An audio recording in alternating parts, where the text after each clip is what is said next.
29장 1절에서 30절입니다. 창세기 29장 1절에서 30절.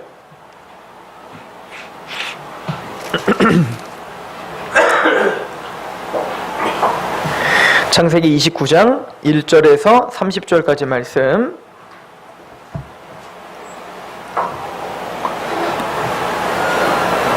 야곱이 길을 떠나 동방 사람의 땅에 이르러 본즉 들에 우물이 있고 그 곁에 양 세 떼가 누워 있으니 이는 목자들이 그 우물에서 양 떼에게 물을 먹임이라. 큰 돌로 우물 아귀를 덮었다가 모든 떼가 모이면 그들이 우물 아귀에게서 돌을 옮기고 그 양 떼에게 물을 먹이고는 우물 아귀 그 자리에 다시 돌을 덮더라. 야곱이 그들에게 이르되 내 형제여 어디서 왔느냐? 그들이 이르되 하란에서 왔노라. 야곱이 그들에게 이르되 너희가 나홀의 손자 라반을 아느냐? 그들이 이르되 아노라. 야곱이 그들에게 이르되 그가 평안하냐? 이르되 평안하니라. 그의 딸 라헬이 지금 양을 몰고 오느니라. 야곱이 이르되 해가 아직 높은즉 가축 모일 때가 아니니 양에게 물을 먹이고 가서 풀을 뜯게 하라. 그들이 이르되 우리가 그리하지 못하겠노라. 때가 다 모이고 목자들이 우물 아귀에서 돌을 옮겨야 우리가 양에게 물을 먹이느니라. 야곱이 그들과 말하는 동안에 라헬이 그의 아버지의 양과 함께 오니 그가 그의 양들을 치고 있었기 때문이더라. 야곱이 그의 외삼촌 라반의 딸 라헬과 그의 외삼촌의 양을 보고 나아가 우물 어귀에서 돌을 옮기고 외삼촌 라반의 양떼에게 물을 먹이고 그가 라헬에게 입맞추고 소리를 내어 울며 그에게 자기가 그의 아버지의 생질이요 리브가의 아들됨을 말하였더니 라헬이 달려가서 그 아버지에게 알림해 라반이 그의 생질 야곱의 소식을 듣고 달려와서 그를 영접하여 안고 입맞추며 자기 집으로 인도하여 드리니 야곱이 자기의 모든 일을 라반에게 말하매 라반이 이르되 너는 참으로 내 혈육이로다 하였더라. 야곱이 한 달을 그와 함께 거주하더니 라반이 야곱에게 이르되 내가 비록 내 생질이나 어찌 그저 내 일을 하겠느냐? 내 품삯을 어떻게 할지 내게 말하라. 라반에게 두 딸이 있으니 언니의 이름은 레아요 아우의 이름은 라헬이라. 레아는 시력이 약하고 라헬은 곱고 아리따우니 야곱이 라헬을 더 사랑함으로 대답하되 내가 외삼촌의 작은 딸 라헬을 위하여 외삼촌에게 7년을 섬기리이다. 라반이 이르되 그를 내게 주는 것이 타인에게 주는 것보다 나으니 나와 함께 있으라. 야곱이 라헬을 사랑하여 7년 동안 라반을 섬겼으나 그를 사랑하는 까닭에 7년을 며칠같이 여겨졌더라. 야곱이 라반에게 이르되 내 기한이 찼으니 내 아내를 내게 주소서. 내가 그에게 들어가겠나이다. 라반이 그곳 사람을 다 모아 잔치하고 저녁에 그의 딸 레아를 야곱에게로 데려가매 야곱이 그에게로 들어가니라. 라반이 또 그의 여종 실바를 그의 딸 레아에게 시녀로 주었더라. 야곱이 아침에 보니 레아라 라반에게 이르되 외삼촌이 어째여 내게 이같이 행하셨나이까? 내가 라헬을 위하여 외삼촌을 섬기지 아니하였나이까? 외삼촌이 나를 속이심은 어찌 됨이니까? 라반이 이르되 언니보다 아우를 먼저 주는 것은 우리 지방에서 하지 못하는 아니하는 바이라. 이를 위하여 7일을 채우라. 우리가 그도 내게 주리니 내가 또 나를 7년 동안 섬길지니라. 야곱이 그대로 하여 그 7일을 채우매 라반이 딸 라헬도 그에게 아내로 주고 라반이 또 그의 여종 빌하를 그 딸 라헬에게 주어 시녀가 되게 하매 야곱이 또한 라헬에게로 들어갔고 그가 레아보다 라헬을 더 사랑하여 다시 7년 동안 라반을 섬겼더라. 아멘. 야곱이 이제 베델에서 하나님의 약속을 받고 삼촌집 라반네 집에 가고 있는 모습입니다. 그리고 그곳에서 우물가가 있어서 그 우물가에서 우리가 잘 아는 대로 이제 그 야곱이 사랑하는 한 여인을 만나게 됩니다. 이 바로 라헬입니다. 얼마나 사랑했는지 첫눈에 반했나 봐요. 그래서 자신이 이 라반네 집에 온 것, 지금까지 우여곡절을 통해서 온 것 때문에 북받쳐서 눈물을 흘리며 네가 바로 라반의 딸 라헬이냐 그러면서 울었던 야곱은 라헬이 아리따웠다라고 하고 있죠. 아마 이뻤던 것 같아요. 첫눈에 반해버린 겁니다, 야곱이. 그래서 한 달 동안 있으면서 삼촌 라반이 하루 이틀 있다가 갈 게 아니에요. 그래서 이제 일을 해야 되는데 아무리 생질 족하지만 너에게 무료로 내가 할 수는 없고 뭘 원하냐라고 할 때 이 야곱은 돈도 구하지 않고 라헬을 구했습니다. 그 라헬이 너무 이뻐. 그 라헬을 저에게 주십시오 라고 했죠. 그래서 라반은 남에게 주는 것보다 너에게 주는 게 훨씬 낫지. 그렇게 하고는 우리가 하는 전 라헬을 이제 약속을 하는 겁니다. 근데 보니까 야곱이 라헬을 얼마나 사랑했냐면 7년은 며칠 동안 며칠처럼 여겼더라. 그러니까 엄청 사랑한 거죠. 그 7년 동안 그 고생을 하면서도 그 고생이 고생 같지가 않은 거예요. 왜요? 그 고생은 꼭 지금 고난은 장차올 영광에 좋게 비교할 수 없도다. 이 야곱은 그런 마음인 것 같아요. 그죠? 이제 내가 7년을 고생하고 있지만 그 고생 끝에 내가 그 사랑하는 라헬을 품에 안을 수 있다는 그 목적 하나로 그렇게 열심히, 이게 인간의 능력인 거예요. 우리도 누군가를 사랑하면 그 7년이 며칠처럼 여겨지는 것처럼 기다릴 수 있는 게 인간의 능력이죠. 물론 뭐 이런 말씀을 통해서 우리가 예수님을 그렇게 사랑한다면 지금 고생을 하나, 그죠? 야곱이 라헬을 사랑하는 그 마음으로 7년을 며칠처럼 여긴 것처럼 예수님의 재림을 며칠처럼 여기며 여러분들의 고생을 담대히 승리하는 여러분들 되시길 축원합니다. 안 사랑하세요, 그렇게? 그건 아니에요? 오늘 말씀 참 중요한 말씀입니다. 재밌는 건 야곱이 오늘 라헬이라고 하는 신부를 얻는데 그 배경이 의미심장해요. 왜냐하면 그 배경은 우물가예요. 이게 왜 의미심장하냐면 야곱만 그 신부를 맞이할 때 우물가에서 맞이한 게 아니라 그 전에 이미 이삭, 즉 약속의 자녀였던 이삭이 리브가를 맞이할 때, 물론 이삭이 직접 한 건 아닙니다. 아브라함이 엘리에셀 그 종에게 언약을 체결하죠. 언약을 체결하고 맹세를 받고 가서 라반네 집에 가서 우리 이삭의 짝을 구해오라 라고 했을 때 그 엘리에셀이 리브가를 만난 그 장소, 그 짝을 찾은 장소가 어디냐? 바로 우물이에요. 그렇죠? 그리고 오늘 야곱도 그 이야기를 또 동일하게 우리에게 보여주고 있는 겁니다.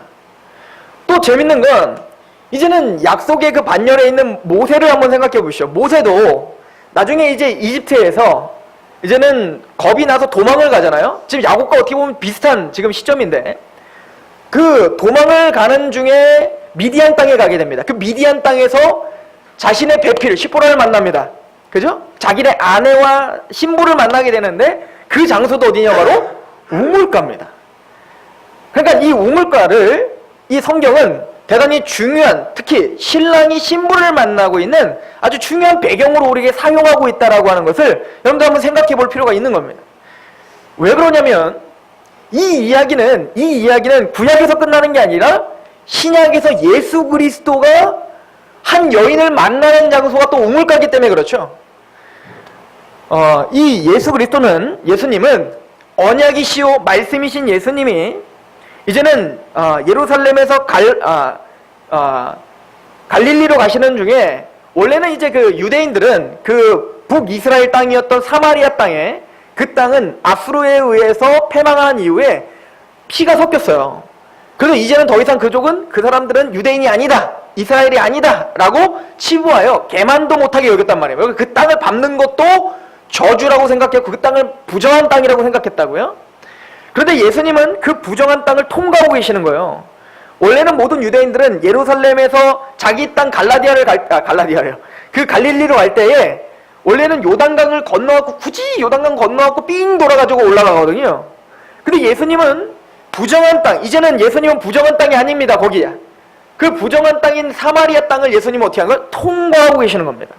누구를 만나기 위함입니까? 한 여인을 만나기 위함이죠. 그 장소가 어디야? 바로 이 야곱의 우물가예요. 요한복음 4장을 한번 보시면 4장 6절에 거기 또 야곱의 우물이 있더라. 예수께서 길 가시다가 피곤하여 우물 곁에 그대로 앉으시니 그때가 6시쯤 되었더라. 사마리아 여자 한 사람이 물을 길르러 왔음에 예수께서 물을 좀 달라 하니라. 이는 제자들이 먹을 것을 사러 그 동네에 들어갔음이더라. 사마리아 여자가 이르되 당신은 유대인으로서 어찌 사마리아 여인인 나에게 물을 달라나이까 하니 이는 유대인이 사마리아인과 상종하지 아니함이었더라. 예수께서 대답하여 이르시되 내가 만일 하나님의 선물과 또 내게 물 좀 달라 하는 이가 누구인 줄 알았더라면 내가 그에게 구하였을 것이요 그가 생수를 내게 주었으리라. 여자가 이르되 주여 물 기를 그릇도 없고 이 물은 깊은 데서 어디서 당신이 그 생수를 얻겠사옵나이까. 우리 조상 야곱이 이 우물을 우리에게 주셨고 또 여기서 자기와 자기 아들들과 짐승이 다 마셨는데 당신이 야곱보다 더 큽니까? 예수께서 대답하여 이르시되 이 물을 마시는 자마다 다시 목마르느니와 내가 주는 물을 마시는 자는 영원히 목마르지 아니하리니 내가 주는 물은 그 속에 영생하도록 솟아나는 샘물이 되리라. 그 중요한 우물가에서 한 여인을 만나 예수님이 가르쳐 주신 건 뭐냐면 영원히 목마르지 않는 샘물에 대해서 가르쳐 주셨다고요. 그러니까 이 우물에 대한 이 배경은 대단히 중요합니다. 특별히 구약시대에 우물은 생명이에요. 그래서 이삭이 블레셋과 계속 다퉜던 이유가 뭐예요? 우물 때문이었죠. 그런데 블레셋, 즉 언약의 외인이었던 자들도 우물을 자기들이 어쩌든 자기 힘과 자기 어떤 권력으로 이삭의 우물을 뺏으려고 했다고요. 그럴 때 이삭은 어떻게 하죠? 그 우물을 그냥 내버려둬요. 그리고 어떻게 합니까? 또 다른 우물을 파더라는 거죠. 그때 그 그랄 목자들이 또 어떻게 해요? 자신의 힘으로 또 다투어 이삭의 우물을 뺏으려고 하죠. 그때 이삭은 또 어떻게 해요? 주고 또 가서 파더라는 거예요. 무슨 얘기냐면 이 그랄 목자랄지 블레셋, 즉 세상은 그 우물, 생명, 또 어떤 능력, 자신의 어떤 인생의 존재 의미죠. 그 우물을 자기 스스로 자기 힘으로 빼앗거나 파야 된다고 생각했던 겁니다. 이해가시죠? 그럼 이삭은 달라요. 그 우물에 집착하지 않죠. 그 이유는 뭐냐면 그 우물이 중요한 게 아니라 우물을 주시는 하나님이 진짜 우물인 걸 알았던 거예요. 영생토록 내가 목마르지 않는 물은 지금 보여주는 이 우물이 아니라 하나님이 진짜 우물이구나. 하나님이 정말 나에게 영생을 주시는 분이고 하나님이 나의 복이라는 거죠. 그러니까 하나님이 우리에게 주는 어떤 것이 복이 아니라 하나님 자체가 상급이고 하나님 자체가 복이라는 걸 알았다는 거예요. 좀 어려우시지만 아시겠죠? 뭔 얘기인지? 그래서 우물이라는 배경이 너무 중요한 겁니다. 지금 사실은 야곱이 지금 우물가에 있을 때 리브가 뿐만 아니라 모든 사람들이 우물에 오는 이유는 뭐죠? 필요를 채우기 위해서 오는 거잖아요. 자신이 먼저 갈급하고 자신의 생명을 유지하기 위하여 그 물은 너무너무 중요한 거예요. 그죠? 그 물을 자신의 생명과 자신의 어떤 삶의 존재를 채우고 만족시키기 위하여 뭔가 갈급함이 있어서 지금 어디로 오고 있는 거야? 우물가로 오고 있는 거죠.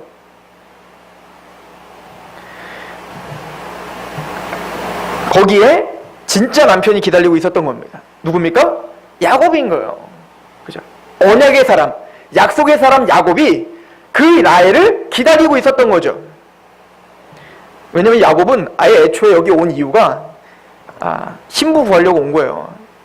그 어머니 리브가가 그랬잖아요. 야곱아, 너는 라반네 집에 가서 거기서 너의 처를 구하라 라고 하잖아요. 그러니까 야곱은 딱 보자 누가 내 아낸가를 찾았던 거예요. 그게 딱 첫눈에 반했던 게 누구였던 거 같고 라헬이었던 것입니다. 자, 이 이야기와 요한복음 4장 이야기와 우리가 연결지어서 본다면 즉 신랑 되시는 예수 그리스도께서 이 땅에 내려오시고 이 땅에 우리의 모습으로 오셔서 누구를 만나려고 오시는 거겠습니까? 예수님이 사마리아 여인을 만난 것처럼 이 땅에 바로 신부되는 교회를 만나기 위하여 주님이 이 땅에 강림하신 거겠죠. 너무 재밌는 건 그 요한복음 4장을 좀 더 의미심장하게 우리가 본다면 그 예수님이 뜬금없이 남편에 대한 이야기를 합니다. 그 사마리아 여인에게 너는 남편이 어디 있느냐? 그랬더니 뭐라고 합니까? 저는 남편이 없습니다 라고 하죠. 그래서 주님은 딱 알아맞혀요. 그래, 네가 남편이 5이 있었다. 그런데 지금 살고 있는 사람도 남편이 아니니 남편이 없는 게 맞지 이거예요. 그러니까 이 여인은 끊임없이 남편을 찾아 헤맸던 사람인 거예요.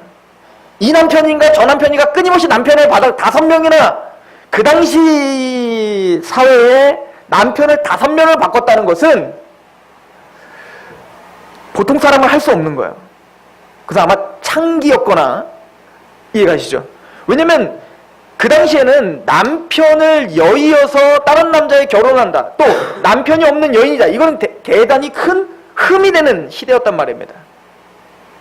그런 사이에 5명의 남편을 가지고 있었다는 것은 그 여인이 그만큼 큰 상처가 있고 죄악이 있고 또 많은 사람들에게 외면을 당하는 여인이었던 거예요. 이 사마리아 여인이. 그러니까 마음은 얼마나 공허했겠습니까? 너무너무 공허한 거죠. 자신의 힘으로 참된 남편인가? 그리고 거기 안겨봤더니 거기에도 평안함이 없는 겁니다. 그럼 이 남편이 진짜 나를 안식을 주고 나를 평안하게 해줄 남편인가? 거기 안겨봤더니 이 남편도 내 남편이 아니었던 겁니다. 끊임없이 남편을 찾고자 하는 그 갈망함, 이 얘기는 다른 말로 말해서 참된 평강, 참된 안식, 참된 복을 위해 그렇게 추구했지만 이 여인은 실패자였던 겁니다. 그렇게 실패자인 여인을, 이제는 심령이 가난해져 있는 한 여인을 주님을 의도적으로 만나기 위하여 그 우물가로 간 겁니다. 그리고 말하는 거예요. 그게 진짜 남편이 아니란다. 그리고 네가 먹고자 하는 이 우물, 너의 힘으로 파서 그 물을 먹어서 너를 만족시킬 수 있는 그 우물이 진짜 우물이 아니야. 그거 아무리 먹어봐라. 먹어봐도 너는 또 가글 팔 거고 또 만족함이 없을 거라는 거죠. 그 우물을 이렇게 한번 생각해 보면 됩니다. 돈이라고 생각해 보시면 돼요. 우리는 우물과 같이 돈이 우리에게 있으면 좋겠는 거예요. 우리의 필요를 채우기 위해, 우리 욕망을 채우기 위해 끊임없이 돈을 벌고 또 벌고 또 벌어서 나를 메꾸면 이것이 나를 만족시킬 것 같은데 그렇지 않음을 경험은 못 해보셨나? 아무튼 우리는 만족이 안 되는 거예요. 이해가시죠? 재벌 총수들도 아니 그 정도 가졌으면 됐지. 그 사람들은 끊임없이 뭡니까? 만족을 못하고 계속 뭔가 원망 가운데 살죠. 그게 돈이든 권력이든 그게 어떤 절세 미인의 어떤 아내를 얻든 아니면 뭐 멋진 남편을 얻든 그게 어떤 세상적인 어떤 좋은 것이든 왕이 돼도 그건 우리에게 만족이 되지 못하는 거예요. 우리의 열심과 우리의 노력과 그 어떤 것도. 성경은 지금 그걸 가르쳐주고 있는 겁니다. 그들은 너희의 참된 남편이 아니고 그들은 너희의 참된 생명수가 아니라는 거예요. 오직 누구만이 참된 생명수고 누구만이 구원이며 누구만이 안식이십니까? 바로 예수 그리스도임을 설명하고 있는 거예요. 요한복음 7장 37절에 명절 끝날 곧 큰 날에 예수께서 서서 외쳐 이르시되 누구든지 목마르거든 내게로 와서 마시라. 나를 믿는 자는 성경이 이름과 같이 그 배에서 생수의 강이 흘러나오리라 하시니 이는 그를 믿는 자들이 받을 성령을 이렇게 말씀하신 것이라. 예수께서 아직 영광을 받지 아니하셨으므로 성령이 아직 그들에게 계시지 아니하시더라. 주님은 그래서 그런 갈급한 가운데 있는 사람들을 불러서 이제는 너희가 정말 목이 마르거든 그 목마르거든 너희들에게 정말 만족을 줄 수 있는 나에게로 와서 마시라는 거예요. 예수님만이 우리에게 모든 만족을 주시는 생명수라는 거죠. 이게 성경이 우리에게 알려주는 것입니다. 그럼 죄는 뭘까요? 죄라는 건 뭘까요? 우물을 파는 거예요. 아닌데요. 예수님이 아니라 주님이 아니라 우물이 나에게 생명을 주는 건데요 라고 하는 게 죄라는 거예요. 에레미야서 2장 11절 즉 에레미야 선지자가 이스라엘의 죄가 무엇인지 한마디로 딱 정의를 합니다. 에레미야서 2장 11절 어느 나라가 그들의 신들을 신 아닌 것과 바꾼 일이 있느냐. 그러나 나의 백성은 그의 영광을 무익한 것으로 바꾸었도다. 너 하늘아 이 일로 말미암아 놀랄지어다. 심히 떨지어다. 두려워할지어다. 여호와의 말씀이니라. 내 백성이 두 가지 악을 행하였으니 곧 그들이 생수의 근원되는 나를 버린 것과 스스로 웅덩이를 판 것인데 그것은 그 물을 가두지 못할 터진 웅덩이들이라. 그러니까 하나님이 보시는 죄라는 것은 윤리 도덕을 넘어서는 거예요. 하나님이 보실 때 이건 죄야. 하나님이 너무 혐오스럽게 생각하는 건 뭐냐면 하나님이 웅덩이시고 하나님이 생명수시고 하나님만이 우리의 만족이신데 그 하나님으로 만족을 느끼지 못하고 다른 것을 찾고자 끊임없이 우물을 갈망하는 거예요. 그게 돈이든 명예든 그게 어떤 것이든 그것을 위해 사는 겁니다. 그것이 내 만족이고 그것이 나의 기쁨이라고 생각하며 사는 거, 이게 뭡니까? 성경에서 말한 죄다라고 성경은 이야기하고 있는 거죠. 성경은 이렇게 가르쳐주고 있는데 재밌는 건 우리는 그 웅덩이를 위해서 하나님을 이용하려고 하는 거예요. 하나님은 내가 웅덩이라고 자꾸 얘기하는데 아니요. 하나님은 거기 계시고 하나님은 내가 웅덩이 파는 거나 도와주세요 라고 하고 있는 거예요. 그러니까 하나님은 죄다라고 하는 것을 그 죄를 위해서 하나님 나 좀 도와주세요 라고 하고 있는 거라고요.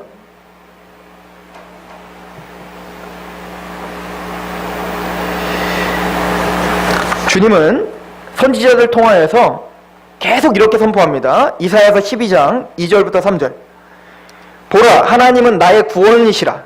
내가 신뢰하고 두려움이 없으리니 주 여호와는 나의 힘이시며 나의 노래시며 나의 구원이심이라.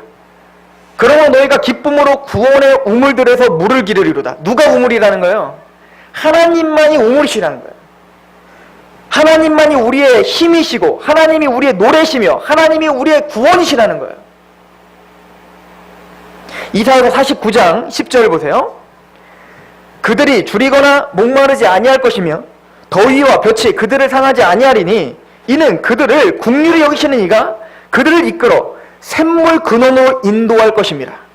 하나님 우리에게 진짜 샘물이 무엇인지, 너희를 정말 만족시킬 것이 무엇인지를 인도하실 거예요. 그게 누구예요? 그게 바로 처녀에서 잉태할 그 종이고 동방의 독수리이고, 이해 가십니까?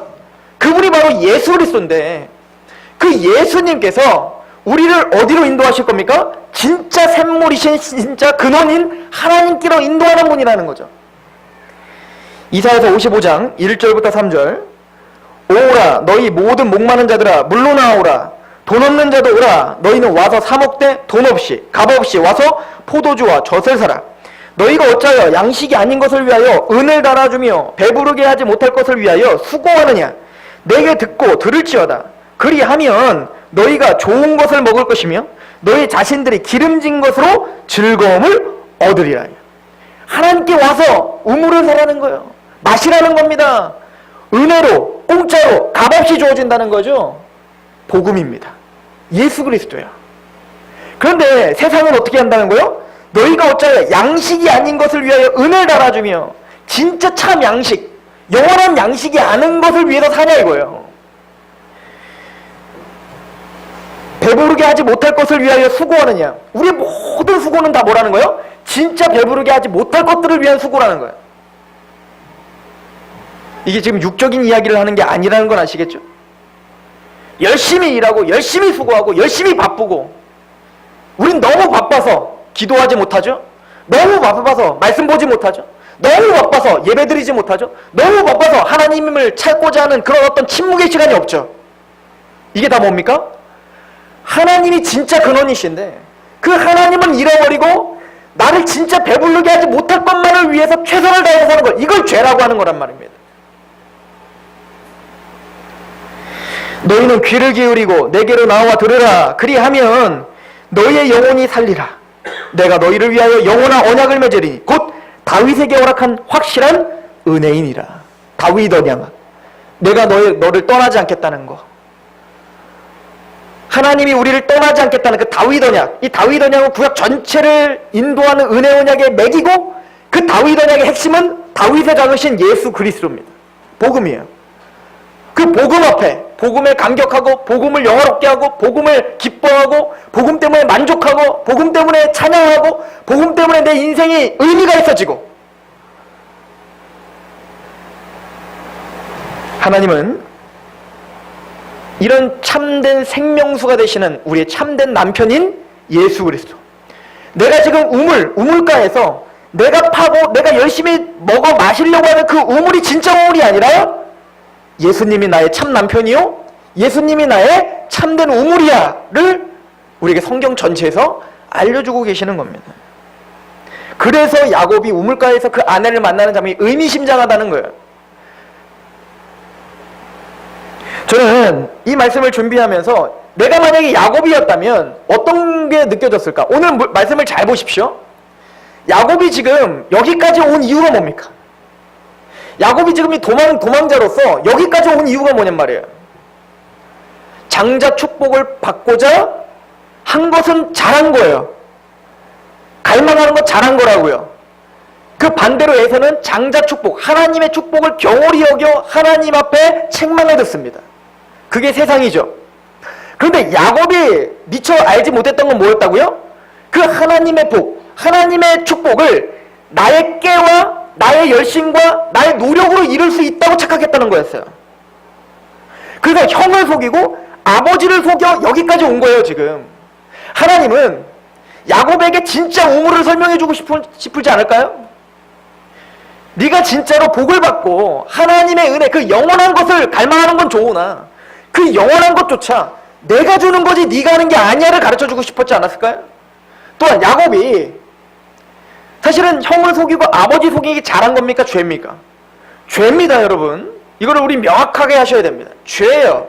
그래서 오늘 본문을 가만히 보시면 하나님이 그 여러 가지 일들과 말들을 통하여서 야곱을 책망하시는 듯한 어떤 그 내러티브들이 나와요. 예를 들어서 야곱은 라헬을 사랑하게 됐어요. 이제는 꿈에 부풀었죠. 7년만 일하면, 내가 이거 7년만 고생하면 드디어 내 사랑하는 그 라헬이 나에게 온다. 그리고 드디어 7년이 딱 끝나 이제 축복이죠. 그 복을 누리는 그 순간이 왔어요. 그런데 그날 밤 일이 벌어진 겁니다. 누가 속였습니까? 라반이 야곱을 속였어요. 믿었던 그 라반이 처음엔 이러지 않았어요. 라반이 먼저 그러잖아요. 내가 너에게 보답하고 싶다고. 그래서 라반을 믿었죠. 그래서 열심히 일했던 겁니다. 근데 열심히 일한 끝에 이제는 기쁨을 누리려고 딱 하는데 라반이 뒤통수를 친 겁니다. 그죠? 그리고 레아를 보내줬어요. 야곱은 너무 황당해서 라반에게 말합니다. 삼촌 어떻게 나에게 이럴 수가 있습니까? 전심을 다해서 일했고 최선을 다해서 일했는데 어떻게 나한테 이럴 수 있습니까? 라고 할 때 라반이 한마디를 던집니다. 그게 26절인데요.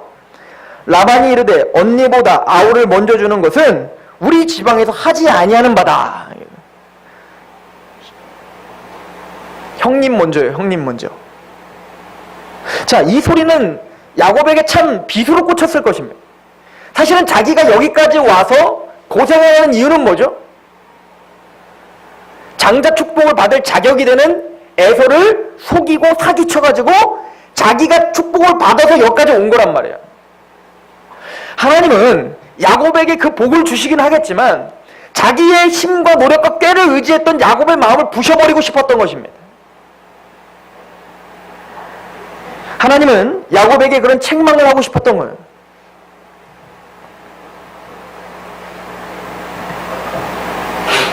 야곱은 이곳에서 배워야 됩니다. 이제부터 라반네 집에서 이 일뿐만 아니라 끊임없는 사기를 당합니다. 이제 라반에게. 또 나중에는 아들들에게도 사기를 당합니다. 그죠? 내가 사랑했던 아들이었던 요셉을 죽이고, 죽인 거죠, 끝에는 안 죽었지만. 죽여놓고는 안 죽였다고 사기친 거잖아요, 지금 아버지를. 그래, 야곱은 자신의 죄값을 그대로 받고 있는 거예요. 기억하십시오. 하나님의 사람이란 그 죄를 깨닫게 하시고 그 죄를 어떻게 합니까? 반드시 물으십니다. 징계하십니다. 왜냐하면 그것은 단순히 야곱을 힘들게 하려는 게 아니라 야곱을 겸손케 하려고 하는 것이고 자신이 장자 축복을 받을 수 있는 자격이 안 됨을 깨닫게 하시기 위함이에요. 그럼에도 불구하고 하나님이 장자 축복을 줬다는 건 뭐죠? 은혜였구나를 깨닫는 겁니다. 나의 정말 우물은 내가 파서 된 것이 아니라 하나님이 주신 은혜였구나를 알게 하는 거예요. 저는 나중에 야곱이 요셉의 아들 두 아들이 있잖아요. 그죠? 그 두 아들을 축복하는 장면을 한번 보십시오. 첫째 아들과 둘째 아들이 있을 때 첫째 아들부터 하지 않고 어떻게 해요? 오른손으로는 원래 장자에게, 왼손은 차자에게 놓고 해야 되거든요. 그리고 어떻게 했냐면 이렇게 해요. 이렇게. 그죠? 바꾸죠? 그때 요셉이 이상한 거야. 아버지 바뀌었어요. 지금 그렇게 하시면 안 돼요. 얘가 장자고 얘가 차자예요. 그랬더니 안다. 그리고는 이렇게 해요. 이 얘기는 뭐죠? 야곱이 둘째이기 때문에 컴플렉스 때문에 아니야 둘째에게 줘야 돼. 이것보다는 하나님의 주권을 인정했던 겁니다. 하나님의 주권. 하나님의 선택. 자격됨과 어떤 자신의 어떤 노력과 내가 장자기 때문이 아니라 이 아이가 축복을 받는 이유는 하나님의 주권과 하나님의 섭리가 있어서 받는 거란다. 조용해. 네가 판단할 일 아니야 라고 하는 거죠. 야곱은 전 인생 속에서 그거 배운 거예요. 하나님의 은혜였구나. 하나님의 주권과 하나님의 섭리가 나를 인도한 거구나. 내가 지금 갖고 있는 이 우물이라는 것, 하나님이 나에게 주신 그 장자 축복이라는 것, 아브라함과 이삭에게 주셨던 그 은혜가 나를 이제는 떠나지 않고 하나님이 반드시 이룰게, 내가 너와 함께 할게 라고 하는 그 은혜가 내가 판 우물이 아니라 하나님의 우물이었고 하나님이 반드시 완성시킬 우물이었구나를 깨닫게 하시는 거예요. 이것이 야곱의 삶이었고 그렇게 변화된 게 이스라엘이고 그 이스라엘을 우리의 모형으로 그래서 두신 거예요. 왜? 우리의 인생이 그렇기 때문에 그렇습니다.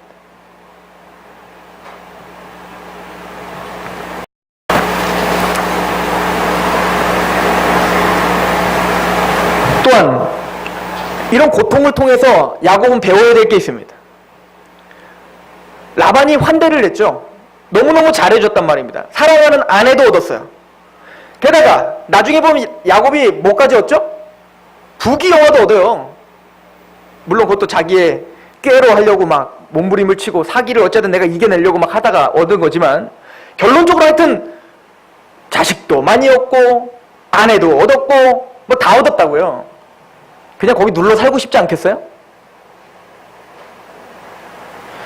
그러나 하나님은 야곱을 부른 목적, 야곱을 그 라반에 보낸 목적은 하나입니다. 그거에서 아내 얻는 거예요. 아내 얻는 거.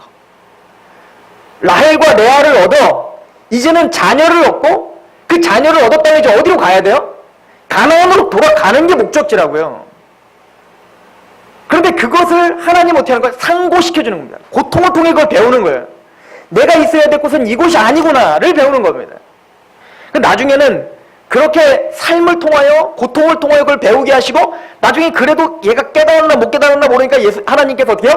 직접 말로 하시죠. 이게 창세기 31장 3절에 나오는데 여호와께서 야곱에게 이르시되 내 조상의 땅 내 족속에게로 돌아가라 내가 너와 함께 있으리라 하시라.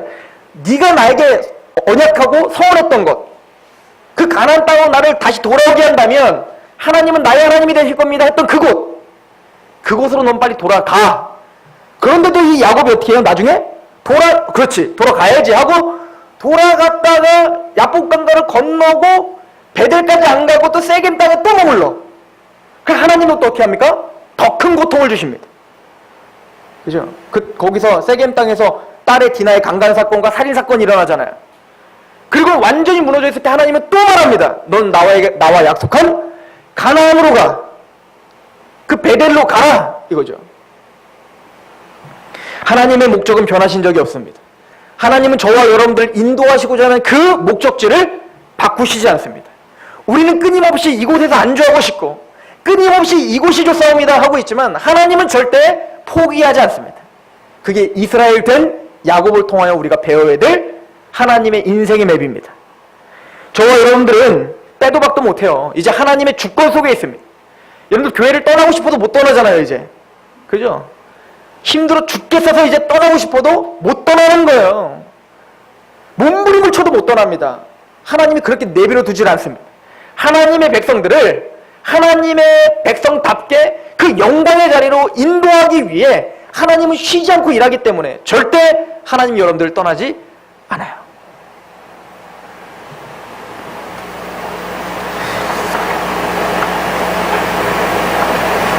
우리의 참된 우물이신 우리의 생명수시요 우리의 만족이시며 우리의 남편이신 예수 그리스도께서 저와 여러분들을 주장하고 계십니다.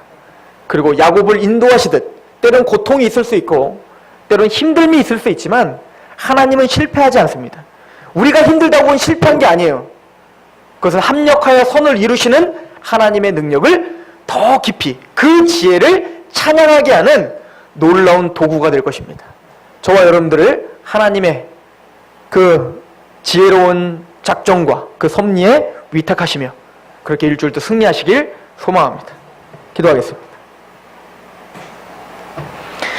하나님, 우리가 주님 앞에 있습니다. 하나님의 강권적인 주권이 우리를 보호하시며 우리를 인도하시며 우리의 삶을 주장하시고 계시기에 우리에겐 안위함이 있고 안식이 있고 평강이 있습니다.